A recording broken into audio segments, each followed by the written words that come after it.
ভয়াবহ বন্যায় বিপর্যস্ত ইতালির মধ্য পূর্বাঞ্চল। অন্তত 10 জনের মৃত্যু হয়েছে, আর অনেকেই নিখোঁজ।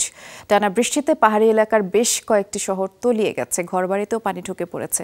বাড়ির ছাদে অনেক বাসিন্দাই আশ্রয় নিয়েছে এবং তাদের উদ্ধারে কাজ করছে ফায়ার সার্ভিসের 3 শতাধিক কর্মী। রাস্তাঘাট ডুবে যাওয়ায় নৌকা নিয়েই বাসিন্দাদের সরিয়ে নেওয়ার কাজ চলছে।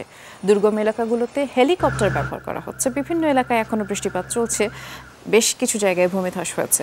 আবহাওয়া বিভাগ জানিয়েছে শুক্রবার রাতে 3 ঘন্টার মধ্যে 400 মিলিমিটার বৃষ্টিপাত হয়েছে।